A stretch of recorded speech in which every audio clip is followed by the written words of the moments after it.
Mengapa Jokowi mengkhianati kita? Demikian topik atau judul yang dibawakan oleh Bang EF Saifullah Fatah dalam Keep Talking atau podcastnya beliau. Ini menarik, kita akan bahas di Bukan Partai Politik. Selamat datang teman-teman di channel Bukan Partai Politik, channel kita bersama, ruang publik, bukan sekolah partai, tetapi sekolah publik yang tentu mengharapkan ada partisipasi diskursus yang sungguh-sungguh menghadirkan pikiran-pikiran yang argumentatif, debatable, tetapi masih dalam koridor-koridor yang etik, ya. Baik, kita baca dulu buku kita terlebih dahulu sebelum kita membahas tentang mengapa Jokowi mengkhianati kita, ya. Ini satu buku lawas, ya, tetapi tentu buku yang sifatnya evergreen, ya, tidak pernah menguning atau layu dan busuk. Berpikir positif, ya, kunci sukses Norman Vincent Peale, ya. Nah, ada beberapa kutipan yang menarik ya untuk kita pakai di sini. Saya kutipkan misalkan pada catatan ini, ya. Baik resesi ekonomi maupun kehilangan pekerjaan tidak pernah memudarkan orang yang berpikir positif. Orang yang berpikir positif terdapat kemampuan untuk bangkit kembali. Semakin dalam ia jatuh, semakin tinggi ia bangkit kembali. Artinya, siapa saja yang punya pikiran-pikiran positif, ya pasti tidak akan pernah terhempas, tetapi selalu melenting kembali, bahkan sampai mencapai capaian yang beyond, ya, melampaui batas-batas yang hampir dikatakan mustahil. Tapi itulah ciri orang positif. Baik, kita akan bahas terkait dengan pertanyaannya Mas EF Saifullah yang mengatakan mengapa Jokowi mengkhianati kita, ya. Ini menarik, ya. Tapi saya mencoba ingin memberikan judul, ya, membalik judul itu. Mengapa Jokowi mengkhianati mereka?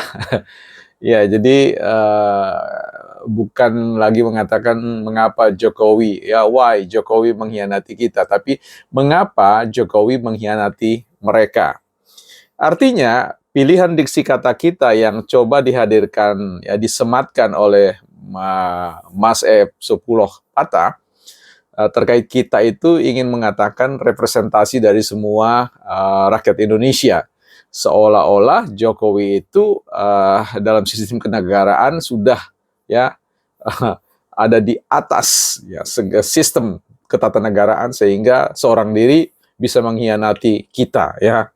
Padahal kita tahu bahwa realitas politik itu berbicara tentang mereka, ya, karena kita mengambil ukurannya dalam konteks kontestasi kekuasaan, dalam demokrasi, dalam sistem pemilu yang beberapa waktu yang lalu menghadirkan kemenangan-kemenangan bagi Prabowo dan Gibran, dan tentu ini ada kaitannya dengan rekomendasi Pak Jokowi, ya.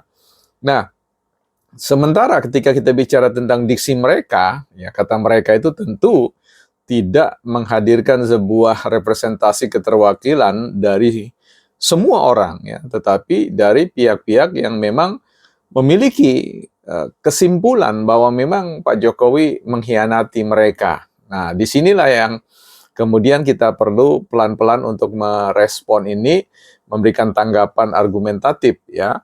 Kita perlu harus berpikir positif saja, ya, kepada semua orang dalam konteks tesis dan antitesis sehingga melahirkan sintesis dalam memandang Jokowi, ya. Walaupun kita tahu cukup aneh, ya, ada orang yang sampai hari ini betul-betul memiliki hasrat, bukan keinginan, ya, bukan sebatas keinginan tapi hasrat 100% untuk menghabisi, ya, terah Jokowi ini, dimulai dengan menghabisi Pak Jokowi yang harapannya bisa dipenjarakan dan sebagainya. Saya sih tidak yakin dengan kalkulasi-kalkulasi sebatas lip service itu, ya. Saya kira itu terpandang terkesan underestimate terkait dengan sosok Jokowi. Kalau Jokowi saja bisa lolos dari semua serangan-serangan yang tentu bukan main-main, Ya, saya kira ini agak sulit untuk dicari penegasan atau pembenaran bahwa Pak Jokowi akan bisa dilumpuhkan atau dipenjarakan pasca ini. Ya, tapi nanti kita akan ikuti, kita akan terus mendampingi ya. Kita berharap bahwa tidak ada presiden di Republik ini yang pasca menjabat itu kemudian dengan mudahnya kita katakan harus dipenjara dan sebagainya, kemudian tanpa berpikir bahwa prestasi kinerja yang lain itu seolah-olah diabaikan. Saya tidak mau bicara tentang persoalan dosa-dosa Jokowi yang disebutkan oleh Bang E.F. Saifullah atau Mas E.F. Saifullah, yang menurut saya agak sulit juga bisa diterima dengan akal sehat ya, terkait dengan seluruh proses-proses yang ada, terkait dengan persoalan Kaisang menjadi ketua umum PSSI dan ya yang lain-lain ya. Nah, kalau kita mau jujur ya, misalkan kalau kita rangkum saja dengan diksi frase cawe-cawe Jokowi, saya kira saya harus mengatakan bahwa presiden ya, presiden yang paling cawe-cawe di Indonesia itu adalah Presiden Megawati ya, saya kira ketika dia sebagai seorang ketum menyampaikan bahwa Jokowi itu adalah petugas partai ya. Nah, artinya disitulah letak konteks kritik cawe-cawenya beliau sebagai seorang presiden yang terlalu memandang rendah ya sistem ketatanegaraan kita, di mana seorang presiden memiliki hak prerogatif ya, tapi mampu diintervensi oleh Bu Mega. Sehingga kalau berbicara tentang logika petugas partai, coba kita ikuti saja logika ini, maka dosa-dosa yang disampaikan oleh Bang Epul itu harusnya jangan ditanyakan kepada dimintai pertanggungjawaban kepada Pak Jokowi, tetapi dimintai pertanggungjawaban kepada PDIP, kepada Megawati selaku ketua umum yang menugaskan ya, yang sampai akhir sebelum penentuan calon presiden itu menganggap everything is fine-fine saja ya, semuanya okay.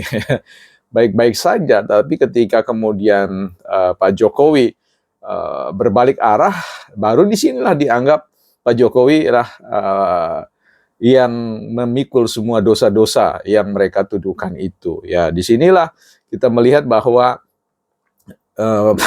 yang mau dikatakan yang keliru itu ya, yang sebab-sebab pengkhianatan itu bukan karena Pak Jokowi, tapi karena adanya intervensi-intervensi politik yang lain, yang tentu kalau kita kupas satu persatu panjang ceritanya ya.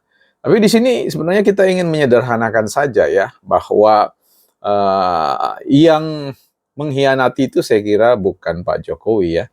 Pak Jokowi itu adalah satu orang. Nah, sistem ketatanegaraan kita ini kan multi institusi ya, jadi polisinya jamak, polisinya, kebijakannya itu bukan datang dari satu orang ya. Pasti dalam konteks multi partai ini selalu kita berbicara tentang negosiasi atau kompromis ya.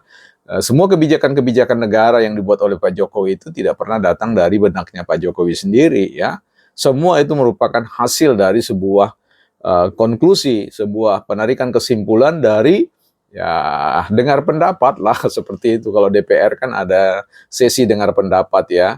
Dan dengar pendapatnya Pak Jokowi itu kan tentu dengar pendapatnya koalisi ya, partai-partai yang ada di balik kepentingan politik dari posisi Pak Jokowi ya. Nah, jadi saya kira dalam hal ini Pak Jokowi tidak dalam rangka mengkhianati, tetapi lebih kepada persoalan punya sikap politik ya, rasionalitas politiknya itu kemudian menghadirkan posisi bahwa di akhir, the end of this political will ini ya, kehendak politik untuk menurut saya menjaga keberlanjutan dari semua program-program yang mendapat apresiasi masyarakat, yang mendapat acungan jempol ya, dan bukan hanya secara lokal, regional, nasional, tapi juga secara internasional. Jadi saya kira kalau berbicara tentang pengkhianatan, itu bukan pengkhianat Pak Jokowi, tidak pernah mengkhianati kita, tetapi mengkhianati mereka dalam bahasa itu. Tapi saya kira pengkhianatan seperti apa? Nah, kalau berbicara tentang kontestasi kekuasaan, kontestasi legitimasi untuk mengelola sumber daya negara yang tak terhingga itu, ya di situ kita harus tahu bahwa persoalan politik ini ya persoalan kontestasi, persoalan perebutan, sehingga memang agak sulit untuk bisa menerima sebuah kekalahan ya. kehilangan legitimasi publik. Ya, disinilah saya kira kalau kita lihat cerminan representasi dari Pak Jokowi terkait dengan kandidat Prabowo dan Gibran, ya maka sulit kalau kita mengatakan pertanggungjawabannya statement atau diksi frase yang dikatakan dipakai oleh Bang E.F. Sule sebagai pengkhianatan terhadap diri kita.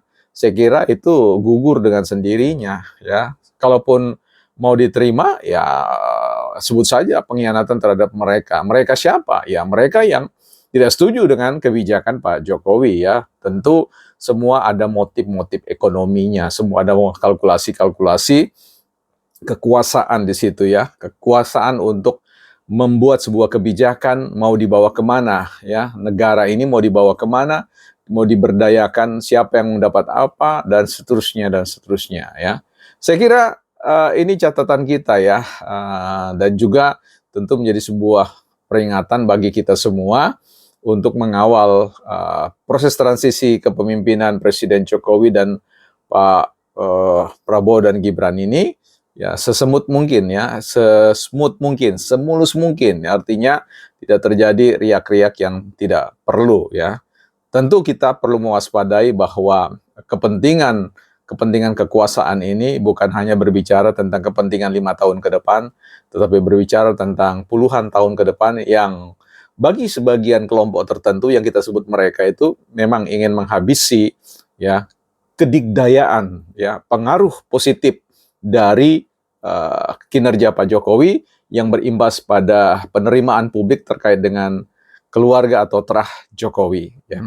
Dalam hal ini bukan partai politik tidak berafiliasi kepada terah Jokowi, tetapi mencoba untuk berpijak pada sebuah realitas politik yang masih bisa di-backup, bukan partai politik.